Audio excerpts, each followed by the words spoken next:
Bismillahirrahmanirrahim. Assalamualaikum warahmatullahi wabarakatuh. Kali ini saya akan membagikan sebuah ilmu, yaitu membuat latar belakang masalah deskripsi dengan baik dan benar. Jadi yang pertama, ketika membuat skripsi itu dipastikan bahwa data yang digunakan itu apakah data primer atau data sekunder. Kemudian temanya apa? Dalam hal ini, kalau di manajemen berarti ada eh, manajemen keuangan, manajemen sumber daya manusia, manajemen pemasaran, dan manajemen operasional. Jadi tentukan terlebih dahulu apa yang sesuai dengan tema dari skripsi kalian. Kemudian setelah itu lakukanlah prasurvei terlebih dahulu. Prasurvei yaitu dalam bentuk banyak. Yang pertama adalah observasi. Jika datanya primer, observasi, kemudian kuesioner secara terbuka, tidak dibatasi jawabannya. Jadi seperti esai nantinya kemudian disebar kepada tempat yang akan kalian teliti. Kemudian yang ketiga adalah wawancara. Wawancara kepada tempat yang Anda teliti. Lah, masalah tempat penelitian ini bagi teman-teman yang sudah bekerja mungkin enak ya, tinggal mencari eee, tinggal tempat bekerjanya sebagai objek penelitiannya. Nah, untuk teman-teman yang belum bekerja ini biasanya adalah mencari relasi seperti kakak kelasnya, kemudian temennya, atau orang tuanya. Digunakan tempat bekerjanya digunakan untuk penelitian di situ. Kemudian, nah setelah itu lakukanlah ya tadi observasi, kemudian lakukan prasurvei observasi, wawancara, kemudian menyebar kuesioner secara terbuka. Setelah itu kemudian eee, buat latar belakang masalah secara baik dan benar. Lah, ini merupakan materi dari latar belakang masalah. Yang pertama, nah ini merupakan pengertian dari latar belakang masalah itu sendiri. Jadi, latar belakang masalah itu isinya apa? Yaitu sebuah informasi yang tersusun dengan rapi, sistematis, berkenaan dengan fenomena dan masalah problematika yang menarik untuk diteliti. Jadi tadi dari wawancara, prasurvei dilakukan itu tadi wawancara, kuesioner, atau tadi kelewatan adalah mencari data awal sebagai penguat masalah atau problematik yang ada di sebuah instansi atau perusahaan yang akan Anda teliti. Lah, kalau data primer langsung datanya didapatkan dari perusahaannya. Kalau data sekunder itu adalah masalah itu didapatkan dari membaca. Membaca apa? Yaitu membaca koran. Nah, korannya tentu dalam hal berita lah, bukan hanya koran berita, koran. Lah itu dalam hal ekonomi atau keuangan. Lah, masalah-masalah itu didapatkan dari banyak membaca. Kalau sekunder itu adalah banyak membaca sebagai dasar eee, pembuatan latar belakang masalah. Kemudian latar belakang masalah itu dimaksudkan untuk menjelaskan mengapa masalah yang diteliti itu penting dilihat dari segi profesi peneliti, pengembangan ilmu, dan kepentingan bangunan. Jadi kira-kira setelah masalah itu tuh nanti solusinya apa untuk perusahaan tersebut, atau kalau sekunder untuk investor. Lah itu dilihat. Jadi lebih baik ketika pertama untuk mencari latar belakang masalah itu istilahnya kalau secara Jawa adalah kulon nuwun terlebih dahulu di perusahaannya. Melakukan wawancara kecil-kecil lah. Pak mohon maaf di sini eh, berkaitan dengan perusahaan ada problematika nggak ya yang terjadi di dalam perusahaan tersebut. Contohnya seperti itu. Nanti pihak yang berkepentingan di perusahaan tersebut nanti akan menjawabnya. Oh, ini berkaitan dengan penjualannya, Mbak. Akhir-akhir ini di masa pandemi menurun dan lain sebagainya. Oh, Mas, sekarang dalam masa pandemi ini karyawan banyak yang positif sehingga banyak yang isolasi mandiri. Nah, itu nanti problematika-problematika itu nanti menjadi dasar masalah sehingga nanti turunannya akan muncul variabel-variabel dependen dan independen, bebas dan terikat. Jadi nanti akan muncul variabel-variabelnya. Variabel contoh ketika masa pandemi ini bisa muncul stres karena takut akan eh, keluar dari rumah, melakukan pekerjaan takut. Lah itu merupakan masalah-masalah problematika. Terus tadi ada work life balance. Oh, ternyata banyak di rumah nih daripada di kantor. Lah itu masalah-masalah problematika dari hasil wawancara atau data yang ada. Nanti saya jelaskan datanya apa aja. Selanjutnya, lah ini isi dari latar belakang masalah setidaknya membuat hal-hal sebagai berikut. Yang pertama adalah faktor-faktor apa saja yang menjadi perhatian untuk dijadikan suatu latar belakang. Itulah yang disebut dengan latar belakang faktual atau identifikasi masalah yang relevan. Jadi apa yang terjadi yang secara relevan di dalam perusahaan tersebut. Itu sebagai dasar untuk membuat latar belakang masalah itu.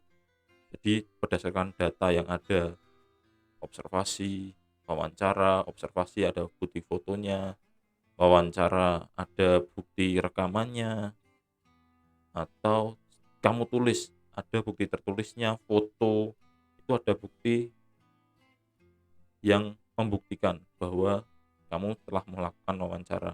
Terus kuesioner hasil jawabannya dirangkum, kemudian dicari titik dari permasalahan tersebut. Kemudian yang kedua, informasi kasus, baik secara langsung lewat pengamatan tadi di masyarakat maupun lewat buku-buku referensi. Nanti referensi itu juga bisa menjadi dasar sebagai pembuatan latar belakang masalah. Kemudian hasil-hasil penelitian yang sejenis, jadi penelitian-penelitian sebelumnya yang sejenis, contoh penelitian lain meneliti stres kerja, saya juga meneliti stres kerja, itu sebagai dasar nantinya. Terus secara teoritis, nah itu secara teoritis tadi lewat buku dan hasil-hasil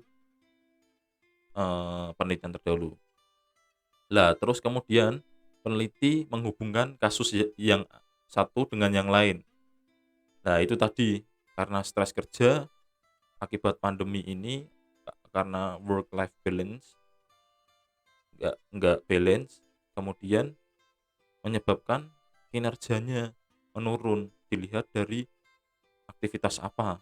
Nah itu dilihat apakah ada penurunan eh, penilaian kinerja atau apa. Nah itu data-data di situ. Nah itu menghubungkan kasus-kasusnya sebagai variabel dan bagaimana antara teori-teori yang dapat menjelaskan fenomena perubahan tersebut dari waktu ke waktu. Jadi harus banyak membaca. Bacalah jurnal-jurnal sebanyak mungkin. Gak cuma 1, 2, 3, tapi perbandingkan jurnal-jurnal sebanyak mungkin. Kemudian tonggak problematik yang berisi berbagai persoalan yang akan dijawab dalam bab-bab selanjutnya. Jadi setelah itu akan dijawab oleh bab-bab selanjutnya. bab kedua, oh tinjauan pustakanya, landasan teorinya, hipotesisnya, model penelitiannya, kemudian selanjutnya adalah definisi operasional, definisi konsep, populasi dan sampel yang harus dilakukan untuk dicari untuk sebagai, penelitian, informasi untuk penelitian, data untuk penelitian, kemudian analisis datanya seperti apa, itu kan dari problematika yang ada itu nanti menyesuaikan mulai dari tinjauan pustaka sampai analisis datanya. Kemudian latar belakang memberi alur berpikir sehingga memudahkan mempermudah peneliti untuk mensistematisir persoalan yang ingin dipecahkan. Jadi karena latar belakang itu sudah ada gambarannya, sehingga mempermudah nantinya untuk mensistematisir persoalannya nanti. Yang ingin dipecahkan tuh sudah ada gambarannya, secara logika seperti apa nanti sudah ada gambarannya.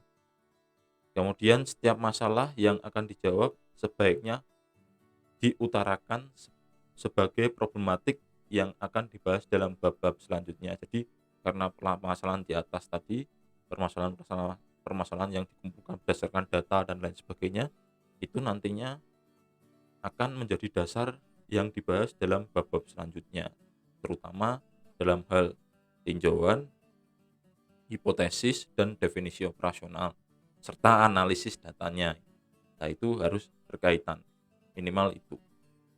Selanjutnya, nah ini cara membuat latar belakang masalah, dan caranya dapat dilakukan dengan langkah-langkah sebagai berikut. Nah ini,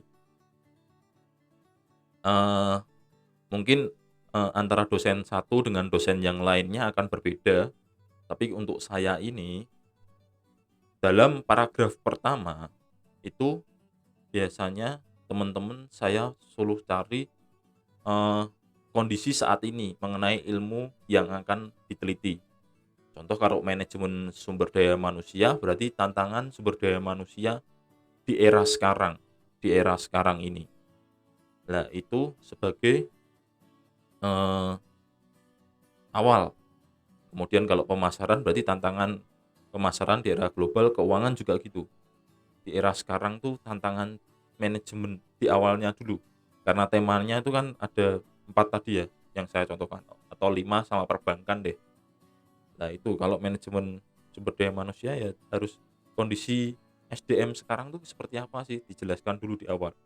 Urutannya adalah umum ke khusus. Jadi ini secara umum dulu. Kemudian mulai turun ke khusus. Kondisi ideal-ideal tentang bagaimana seharusnya suatu keadaan berjalan.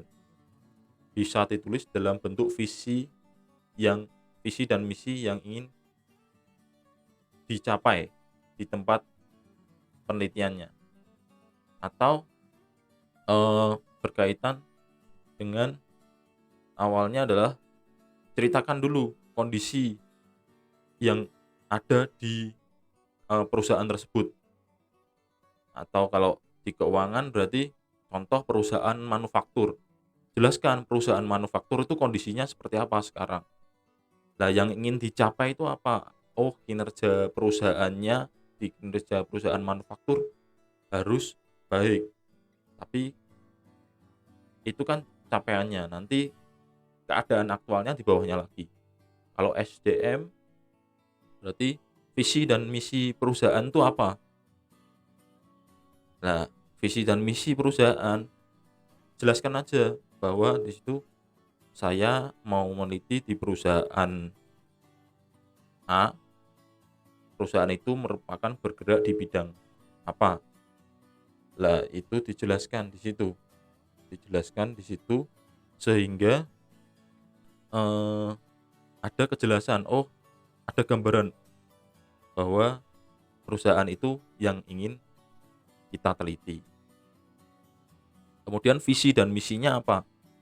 Lah gimana sih cara mencapai visi dan misi tersebut? Lah kamu jelaskan kondisi faktualnya seperti apa, tentang keadaan yang benar-benar terjadi di saat ini. Bisa berupa masalah, sehingga menjadi dasar dibuatnya suatu penelitian atau kegiatan. Jadi berdasarkan visi dan misi terus itu, kemudian kamu jelaskan sedikit teori, terus kamu baru, oh keadaannya untuk mencapai visi misi tersebut itu nggak mendukung. Contoh ya, oh kinerja itu turun, padahal visi dan misi itu harus terutama eee, dalam ilmu manajemen ya pastinya mencapai keuntungan yang maksimal, tapi kinerjanya menurun karena kinerja dari karyawan juga menurun dilihat dari penilaian kinerja. Lah penilaian kinerjanya itu kalian masukkan atau dilihat dari keterlambatan di situ bisa. Nanti ambil tema apa, keterlambatan itu bisa banyak penelitian yang bisa dilakukan dengan, keterlambatan. Nggak cuma melulu masalah kinerja, ada banyak hal yang bisa dijadikan tema untuk, eee, penelitian. Jadi setelah yang pertama secara umum tantangan, kedua visi dan misi, cerdaskan perusahaan, kondisi perusahaan saat ini, kemudian diberikan teori di situ, teori yang, berkaitan dengan permasalahan tersebut. Jadi kalau kinerja sebutkan kinerja itu adalah apa pengertiannya, kinerja karyawan tuh pengertiannya apa, kinerja perusahaan tuh pengertiannya apa di situ. Oh ternyata dari, eee, permasalahan itu sudah nggak sesuai nih dengan teori kinerja ini, sudah nggak sesuai. Kok kinerja bisa turun kenapa? Lah ini di bawahnya dugaan yang mempengaruhi masalah, dugaan-dugaan, oh kinerja itu bisa dipengaruhi, salah satu faktor yang mempengaruhi kinerja menurun adalah stres contohnya, atau beban kerja contohnya, atau dalam keuangan, rasio-rasio keuangan, ROA, ROE, dan lain sebagainya itu. Nah itu kemudian, eee, faktor yang mempengaruhi, lah ini kondisi faktual itu tadi, kita bisa dianggap sebagai variabel, dependen, variabel terikat yang dipengaruhi oleh, nah berarti variabel dependen itu dipengaruhi, kalau variabel independen itu mempengaruhi. Lah variabel independen ini adalah variabel bebas, dugaan yang mempengaruhi. Jadi contoh tadi bahwa stres mempengaruhi kinerja. Nah, itu sebagai dugaan yang mempengaruhi masalah. Kemudian diungkapkan, kok bisa stres itu kenapa? Ada bukti-buktinya. Stres itu biasanya dilihat dari apa? Satu persatu dijelaskan di situ. Berdasarkan data-data yang ada. Oh, ternyata data sanksi menyatakan bahwa banyak yang, eee, menentang perintah atasan, contohnya itu. Karena saking stresnya sampai menentang perintah atasan, atau tidur pada saat jam kerja, atau keluar pada saat jam kerja. Nah, itu saking bisa itu sebagai data pendukung. Kemudian apalagi, nanti akan muncul variabel-variabel dari satu data itu aja. Mengungkapkan data itu nanti bisa dugaannya beberapa variabel. Nah, terus didukung dengan pendapat ahli berkenaan dengan pentingnya masalah dan efek negatifnya jika tidak segera diatasi. Nah, ini berkaitan dukungan teori juga. Jadi, nantinya di situ kamu jelaskan, oh, kenapa sih stres kok mempengaruhi kinerja berdasarkan teori yang ada. Berdasarkan teori yang ada. Jadi harus ada sumbernya siapa. Terus setelah itu hasil penelitian terdahulu. Hasil penelitian terdahulu usahakan jurnal, bukan skripsi kakak kelas. Jadi hasil penelitian terdahulu itu kalian cari di www.googlescholar.com. Nah, itu cari scholar.google.com. Lah, itu kalian cari di situ. Usahakan jurnal atau artikel yang terpublish dan minimal memiliki ISSN. Nanti saya jelaskan di situ selanjutnya. Terus perbedaan hasil dari penelitian terdahulu. Lah, ini contohnya nanti saya akan jelaskan di slide selanjutnya. Kemudian bagian akhir diisi dengan alternatif solusi yang ditawarkan. Jadi solusinya apa kira-kira? Kemudian biasanya ada berdasarkan penelitian di atas, kami tertarik dengan masalah di atas karena bla bla bla bla bla, sehingga saya muncullah judul itu. Akhirnya muncullah judul di situ. Lah, itu adalah berkaitan dengan latar belakang masalah. Jadi saya rekap lagi, tantangan awal, kemudian visi dan misi perusahaan, atau kalau dari keuangan adalah perusahaan manufaktur itu seperti apa, gambarkan di situ. Kemudian apa yang terjadi di di perusahaan, kemudian teori dulu. Teori berkaitan kondisi faktual itu tadi. Kemudian apa yang mempengaruhi, terus masukkan teorinya. Masukkan teorinya di situ, terus diperkuat lagi dengan data-data atau fenomena yang ada. Data-data tadi adalah bisa observasi, wawancara, prasurvei, atau kuesioner terbuka tadi, atau data langsung.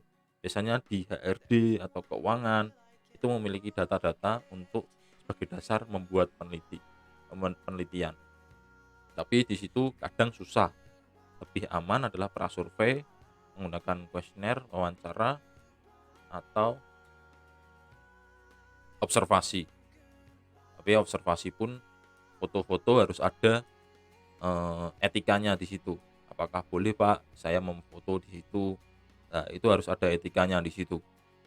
Nggak asal langsung jebret, ambil, udah nggak ada etikanya di situ. Kecuali kalau memang teman-teman itu sudah bekerja, lah tempat bekerjanya itu boleh diteliti, lah itu enak banget itu kalau teman-teman yang sudah bekerja membuat penelitian seperti ini. Kemudian baru pendapat ahli, teori-teori yang memperkuat pengaruhnya tersebut. Terus ada efek negatif dan lainnya. Kemudian hasil penelitian terdahulu, kemudian perbedaan hasil nanti saya jelaskan. Kemudian baru muncul judul di situ. Jadi secara umum ke khusus. Selanjutnya, lah ini sebagai contoh ya, dasar pendukung untuk membuat latar belakang masalah di data sekunder. Kalian sering-sering berkunjung di IDX ini atau koran kontan biasanya. Ya, koran-koran yang berbau ekonomi. Nah, ini nanti kalau berita-berita kalian baca, oh permasalahan manufaktur di era pandemi ini seperti apa ya sekarang. Nah, itu yang menjadi dasar teman-teman membuat latar belakang masalah. Terus selanjutnya adalah, nah kalau statistik dan factbook ini kamu harus merekap di situ. Merekap, oh ternyata permasalahannya seperti ini, menurun, meningkat, lah itu dilihat. Harus merekap di situ. Lah ini contoh data primer. Nah, ini karena temanya kebetulan MSDM. Nah, ini biasanya sulit untuk mencari data seperti ini. Ini karena sanksi dari karyawan-karyawan. Nah, kalau mendapatkan itu kayak emas. Kalau dalam suatu penelitian bisa mendapatkan data seperti ini. Itu enak. Seperti menemukan harta korun. Nah, data ini biasanya minta ke HRD terkait dengan sanksi yang diberikan di 1 tahun ini. Nah, ini ada SP3 karena meninggalkan pekerjaan saat jam kerja. Nah, ini sebagai dasar membuat latar belakang masalah. Jadi, hal yang mempengaruhi penurunan kinerja karena capaian penjualan perusahaan itu menurun, itu salah satunya adalah karena karyawan tidak disiplin. Contohnya itu, meninggalkan pekerjaan saat jam kerja, melakukan lalai instruksi kerja itu bisa muncul kepemimpinan. Kepemimpinan karena memberikan instruksi yang, kurang dimengerti oleh karyawan, itu bisa. Terlambat masuk kerja, bisa disiplinan, bisa work life balance, atau apapun itu. Jam istirahat, pulang rumah tidak kembali, lah itu bisa work life balance, burnout atau lain sebagainya. Atau psychological meaningfulness, lah itu psychological well-being, sering tidak masuk kerja. Nah, terlambat masuk kerja, tidur saat jam kerja, itu akan muncul banyak variabel dari satu data ini. Satu data ini akan muncul muncul banyak variabel. Nah, itu contohnya. Selanjutnya, lah ini, eee, data primer lagi, rata-rata karyawan yang terlambat tiba di kantor. Nah, itu nanti sebagai dasar apakah work engagement itu berkaitan dengan dedikasi terhadap perusahaan, itu karena terlambat itu bisa sebagai acuan. Keterlambatan karyawan ini sebagai data pendukung. Jadi, diasumsikan bahwa ketika satu bulan itu lebih dari 10%, jadi jumlah karyawan dengan jumlah keterlambatan itu dalam satu bulan itu lebih dari 10%, itu sudah dianggap sebagai sebuah permasalahan. Walaupun ada bulan ini kurang ya, kurang dari 9%, tapi belum mencapai titik nol itu sebuah masalah. Karena perusahaan pastinya inginnya adalah zero kesalahan atau zero defect. Lah itu sebagai permasalahan dalam sebuah perusahaan. Terus selanjutnya, lah ini absensi banyak yang alfa, masuk kerja tanpa keterangan. Itu juga bisa dedikasi, work engagement, work life balance, kemudian OCB, citizenship behavior, dan lain sebagainya. Jadi nggak melulu masalah kinerja, kedisiplinan, dan lain sebagainya. Kepuasan, motivasi, lah itu bisa dilihat dari dasarnya adalah di sini. Lah, ini merupakan bagaimana sih cara mencari penelitian terdahulu tadi sudah saya jelaskan. Lah ini melalui https scholar.google.com. Search di situ. Kalian cari stres kerja, enter. Lah, usahakan jurnal yang baik itu adalah ketika sudah ber-ISSN print ataupun elektronik. Lah, kita di STA Masalah 3 itu memiliki jurnal namanya Among McCarthy, nama terbitannya namanya Among McCarthy, itu sudah, ber-ISSN, print dan elektronik. Lah ini kalian bisa akses di situ, search aja jurnal Among McCarthy. Nah ini nomor ISSN-nya. Biasanya di web jurnalnya, open journal system jurnalnya, biasanya ada, ISSN dan EISSN-nya di situ. Selanjutnya, lah ini tampilan jurnal Among McCarthy. Ini dalam proses terakreditasi nasional, tapi sudah berstandar nasional. Jadi standar nasional dengan, eee, akreditasi nasional berbeda. Ini dalam proses akreditasi nasional terindeks Sinta. Jadi ini merupakan jurnal dari STIE AMA Salatiga, jurnal penelitian ya. Karena jurnal itu ada 2, penelitian dan pengabdian. Nah, kalau ini untuk jurnal penelitian. Nah, ini kalian juga bisa mengakses, eee, penelitian-penelitian dosen. Sebagai contoh ini ada penelitian saya, baru sedikit, baru 5. Kemudian ada Pak Yanuar, ini sudah banyak sekali penelitiannya. Bu Rina sudah banyak sekali, apalagi Bu Endang. Bu Endang ini banyak sekali untuk penelitiannya. Jadi kalian, pembimbingnya siapa? Oh, Pak Yanuar tuh temanya yang sering diteliti apa ya? Oh, SDM. Aku mau neliti SDM ah. Aku mau neliti SDM ah. Pak Kukem tuh keuangan sama SDM. Oh, saya milih SDM aja. Nah, itu nanti Bu Rina pemasaran. Oh, saya bimbingannya Bu Rina. Mau neliti masalah pemasaran di situ. Jadi usahakan pembimbingnya apa, expert ke apa, turuti di situ. Nanti untuk bimbingannya akan lebih enak. Kemudian Bu Endang Purwanti dalam hal keuangan nih, rasio-rasionya cukup banyak di situ. Jadi pengaruh likuiditas, leverage, lah itu Bu Endang Purwanti ahlinya di situ. Jadi keuangan ke Bu Endang Purwanti. Nah, itu bisa diakses di Google Scholar, kalian download bebas, itu sudah terpublikasi di situ sebagai dasar membuat skripsi kalian semua. Nah, ini research gap tadi, perbedaan hasil dari penelitian.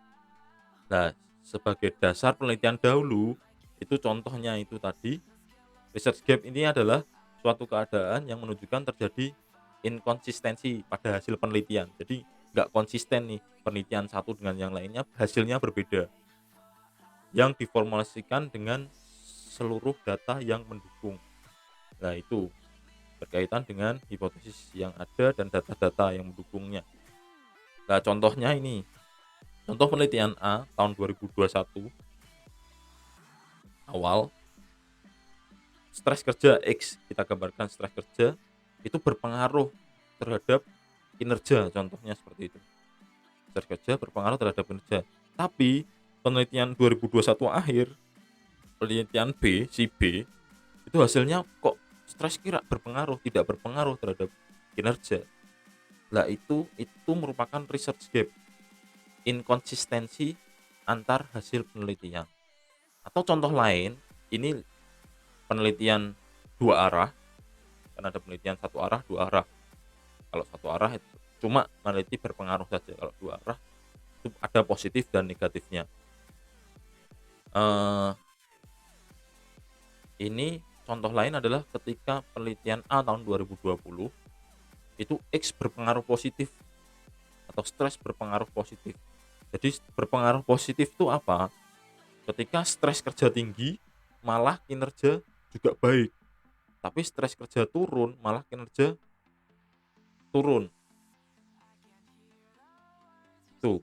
Atau ketika beban kerja tinggi, malah semangat kerjanya semakin tinggi. Tapi ketika beban kerja rendah, maka semangat kerja juga akan rendah. Itu berpengaruh positif.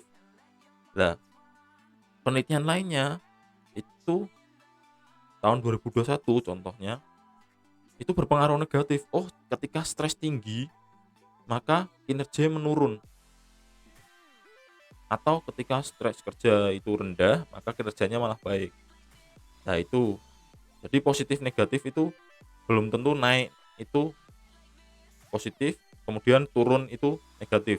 Tapi berlawanan arah. Jadi naik itu positif, turun itu positif. Naik turun itu negatif, turun naik itu negatif. Nah, itu di situ.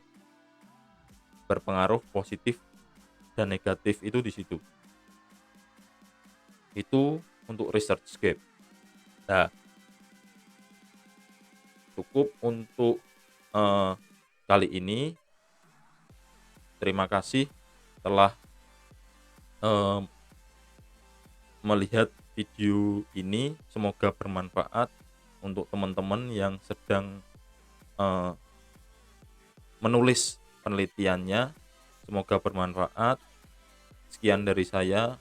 Assalamualaikum warahmatullahi